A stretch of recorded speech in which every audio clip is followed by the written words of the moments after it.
You are now chopping it up with the Nerd Barbershop Podcast.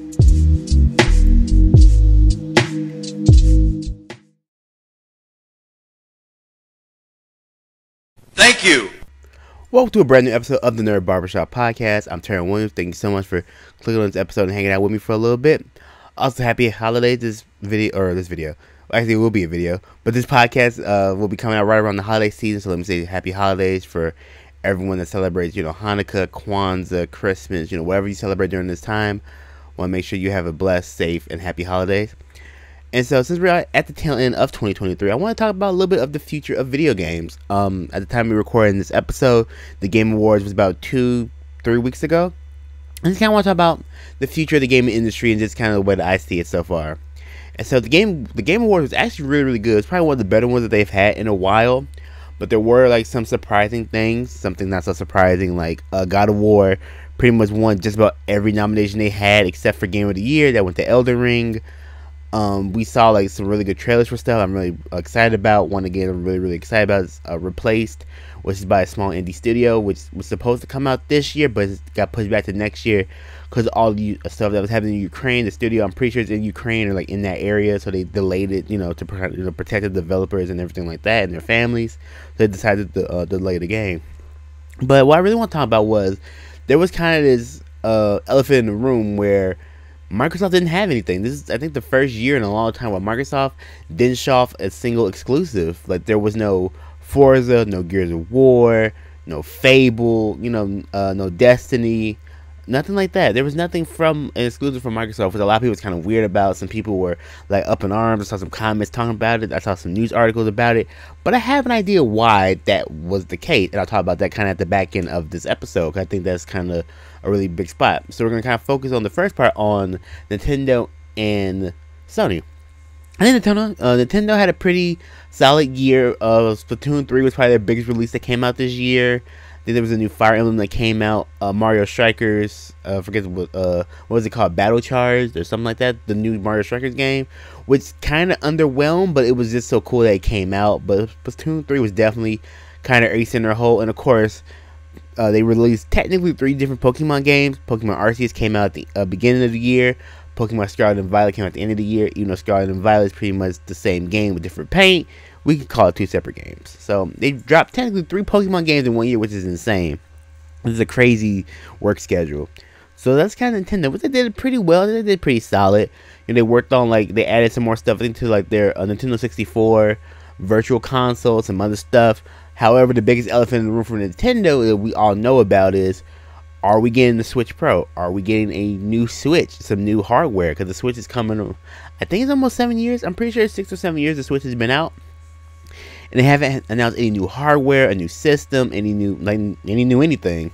So that's really kind of weird. And I think people are all trying to figure that out. Hey, are we getting something? Is Nintendo just hiding it? They're just waiting to show it off. They're waiting for their own virtual convention, or one of their I forget what they're called now.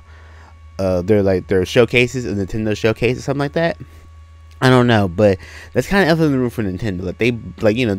I forget. Splatoon 3, they win a Game of the Year, or not a Game of the Year, but a video game award from, I think it was Best Family Friendly Multiplayer Game or something like that, which is cool.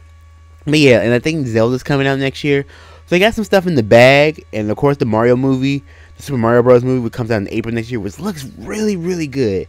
I can talk about Chris Pratt as Mario all day, just because it's just a little weird, just the way he performed it. He didn't have to be stereotypical Italian, but give us some character, some life. But it looks fucking amazing. Illumination, they put their foot in that. I can't wait to watch that. But yeah, it's kind of interesting. So we'll see what Nintendo does. Now for Sony, of course, Sony had probably the biggest year out of the big 3, if you will.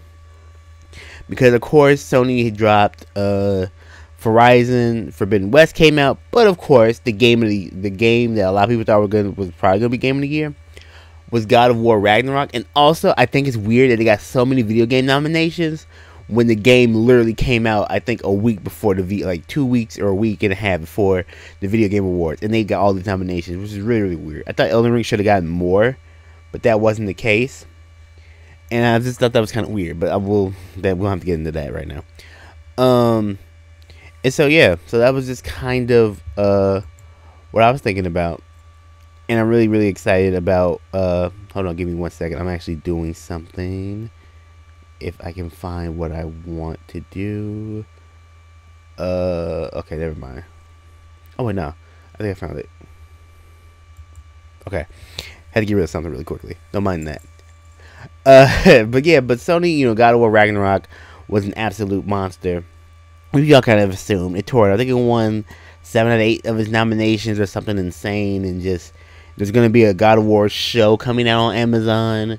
Sony The Last of Us show is coming out on HBO. I think in January. They're working on God of War show. They're working on The Last of Us show is of course coming out. Henry Cavill's doing a Warhammer show. So there are some really good video game shows coming out.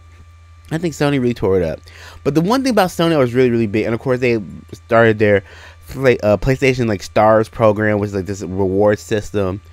And a lot of people are playing catch up to Microsoft, and Microsoft gets to get last. I got a lot to say about Microsoft. So a lot of people are kind of catching the ad because they got rid of their original PlayStation Plus stuff, PlayStation Stars, and some other stuff. But one of the things which was really weird was a few weeks ago they actually had an article that were talking about Sony talking about the PlayStation 6.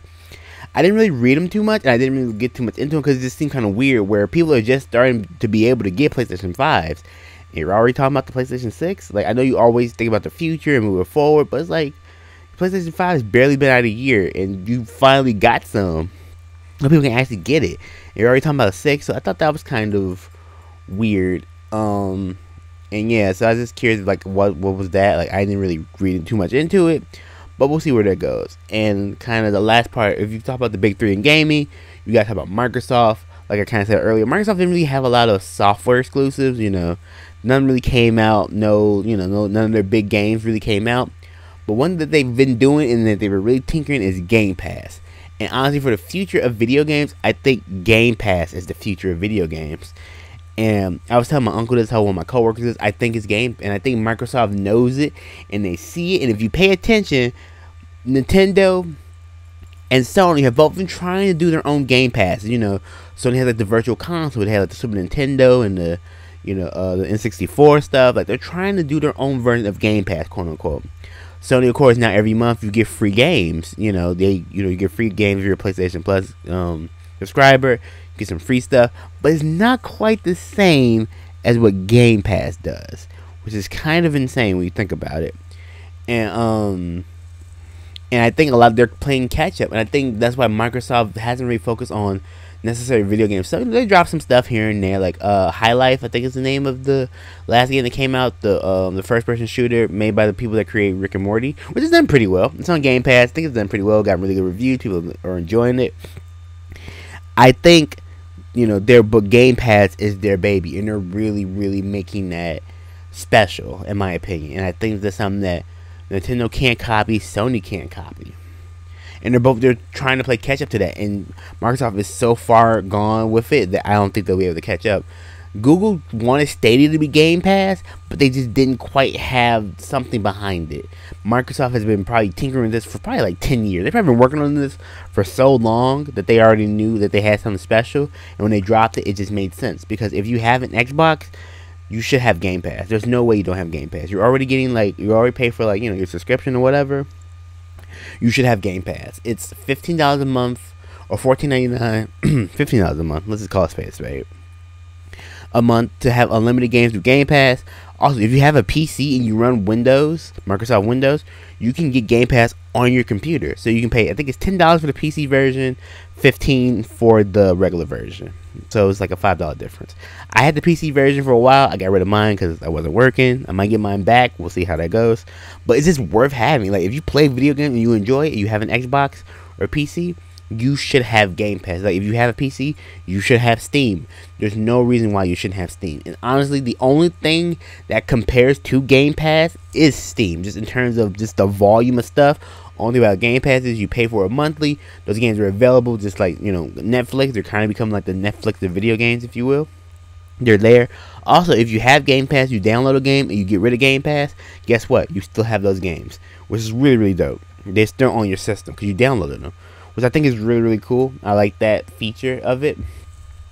So Microsoft, this is their baby. And one of the things I saw was, I think The first person I actually started talking about was Alana Pierce. She mentioned it on YouTube, where she covers she's all her video game stuff, and then she does some news here and there. Was Samsung teaming up with Microsoft, and now all the new Samsung TVs are gonna have Game Pass installed on them, which is a game changer. I think she tried like a beta TV. She doesn't work pretty well, so they're still working on some of the kinks. But if they get that perfected, and you can get, maybe you won't get maybe get 1080, maybe 60, maybe 55 FPS. Let's just say 1080, 60 consistently on your TV. That's a game changer. So you won't need a console. All you need is a Samsung TV, a Game Pass account, and a controller, and you're good. So you save space. Also, your Game Pass account travels. So let's say because I have a feeling this is gonna be a bigger money move. Where if this works out, especially a lot of higher end hotels, Samsung will try to get into hotels. So now, bam, if you're a gamer, they have a Samsung TV. What you gotta do is put in your Game Pass account. They have a controller. Either you bring your own controller, or they have controllers there. You bring your Game Pass account. You can start playing your, because I'm pretty sure your data is saved in the cloud anyway. Put in your account, save it, go for it. You can keep playing your games through your Game Pass account. You don't even need to bring your console with you, which can be sick. There's some things that need to be ironed down stuff. But if Microsoft and the Samsung deal works, and Samsung increases their volume sold because of Game Pass, and more Game Pass accounts are active because of Samsung, I think that's the future of gaming. I think that's what GameFly really wants. I think Google saw it. GameFly also kind of saw it, in my opinion. Excuse me. I think Google knew what was gonna happen. They kind of saw it, happening, but they didn't know how to get there. And I think Microsoft with Game Pass now has a roadblock to get to this idea of Nintendo's virtual console, quote unquote. That's kind of what Game Pass almost is, almost like a virtual console. And Microsoft is ironing it out. So eventually, Sony will have their own. Nintendo will probably have their own. Well, Nintendo kind of has an idea of it. So does Sony too. They kind of have they have the software to do it, but they might not necessarily have the infrastructure to really implement the way that Game Pass's infrastructure holds it down. So we'll see what happens. But I do think Game Pass is the future. I think that's where we're headed.